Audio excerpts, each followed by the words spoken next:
ओम सम शनिश्चराय नमः। प्यारे दोस्तों, आपका अपने चैनल भक्ति सरोवर में हार्दिक स्वागत है। शनिवार का दिन शनिदेव की पूजा के लिए समर्पित है। शनिदेव की पूजा में काले तिल, काला उड़द और सरसों के तेल का प्रयोग किया जाता है। भगवान शनिदेव सरसों के तेल को समर्पित करने से बहुत खुश होते हैं। शनिदेव की कथा का श्रवण करने से सभी कष्ट दूर हो जाते हैं और शनिदेव की कृपा प्राप्त होती है। आज की वीडियो में मैं आपको श्रवण कराने जा रही हूँ शनिदेव की पौराणिक कथा। आप कथा को अंत तक जरूर सुनिए, जिससे आपको संपूर्ण कथा का पुण्य प्राप्त हो सके।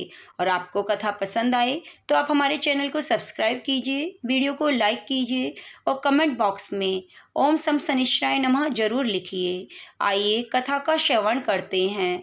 एक समय की बात है, सभी ग्रहों में सर्वश्रेष्ठ होने को लेकर विवाद हो गया। वे सभी ग्रह सूर्य, चंद्र, मंगल, बुध, गुरु, शुक्र, शनि, राहु और केतु इंद्रदेव के पास गए। वे सभी निर्णय करने में भी असमर्थ थे। उन्होंने सभी ग्रहों को पृथ्वी पर राजा विक्रमादित्य के पास भेज दिया, क्योंकि वे एक न्यायप्रिय राजा थे। सभी ग्रह राजा विक्रमादित्य के पास पहुँचे और अपने विवाद के बारे में बताया। राजा विक्रमादित्य ने सोच विचार के बाद 9 धातु स्वर्ण, रजत, कांस्य, पीतल, शीशा, रांगा, जस्ता, अब्रक, लोह से सिंहासन बनवाया और उनको क्रम से रख दिया। उन्होंने सभी ग्रहों से इस पर बैठने को कहा। साथ ही कहा, जो सबसे बाद में बैठेगा वह सबसे छोटा ग्रह होगा।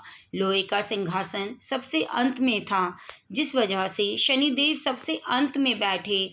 इस वजह से वे नाराज हो गए। उन्होंने राजा विक्रमादित्य से कहा, तुमने जानबूझकर ऐसा किया है। तुम जानते नहीं हो कि जब शनि की दशा आती है तो वह 2.5 से 7 साल तक होती है। शनि की दशा आने से बड़े व्यक्ति का विनाश हो जाता है। शनि की 7.5 आई तो राम को वनवास हुआ। रावण पे शनि की महादशा आई तो उनका सर्वनाश हो गया। अब तुम सावधान हो जाओ। कुछ समय बाद राजा विक्रमादित्य पर शनि की महादशा शुरू हो गई। तब शनिदेव घोड़ों का व्यापारी बनकर उनके राज्य में आए।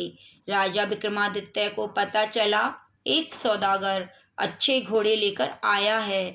उन्होंने उनको घोड़े खरीदने का आदेश दिया। एक दिन राजा विक्रमादित्य उनमें से एक घोड़े पर बैठे तो वो उनको लेकर जंगल में भाग गया और गायब हो गया। राजा विक्रमादित्य का बुरा वक्त शुरू हो गया। भूख प्यास से वे तड़प रहे थे। तब एक ग्वाले ने पानी पिलाया तो राजा ने उसे अपनी अंगूठी दे दी। फिर नगर की ओर चल दिया। एक सेठ के यहाँ पानी पिया। अपना नाम उज्जैन का वीका बताया। सेठ वीका को लेकर घर गया।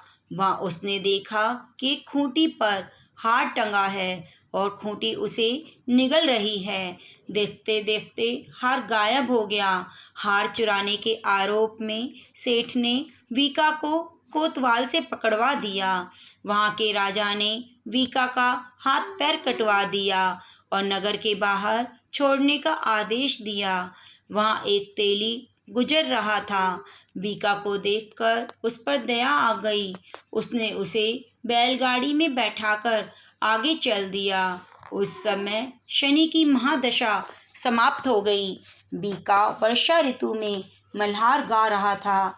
उस राज्य की राजकुमारी मनभावनी ने उसकी आवाज़ सुनी तो उससे ही विवाह की जिद करने बैठ गई। हार कर राजा ने बेटी का विवाह वीका से कर दिया। एक रात शनिदेव ने वीका को स्वप्न में दर्शन दिए और कहा कि मुझे छोटा कहने का परिणाम देख लिया।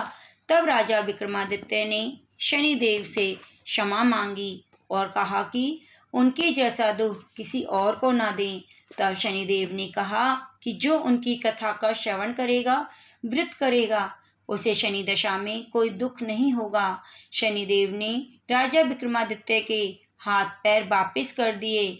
जब सेठ को पता चला कि वीका तो राजा विक्रमादित्य है, उसने आदर सत्कार से अपने घर पर बुलाया और बेटी श्री कंवरी से उनका विवाह कर दिया। इसके बाद राजा विक्रमादित्य अपनी दोनों पत्नियों मनभाविनी और श्रीकवरी के साथ अपने राज्य लौट आए, जहाँ पर उनका स्वागत किया गया। राजा विक्रमादित्य ने कहा, उन्होंने शनिदेव को छोटा बताया तो सर्वश्रेष्ठ हैं। तब से राजा विक्रमादित्य के राज्य में शनिदेव की पूजा और कथा रोज होने लगी। शनिदेव की पूजा करने से साढ़े साती, शनि ढैया ये सब दूर हो जाते हैं। प्यारे दोस्तों, आशा करती हूँ आपको ये कथा अच्छी लगी होगी। ये एक पौराणिक कथा है। कृपया आप मेरे चैनल को सब्सक्राइब जरूर कीजिए, वीडियो को लाइक कीजिए और कमेंट बॉक्स में ओम शम शनिश्चराय नमः जरूर लिखिए। धन्यवाद।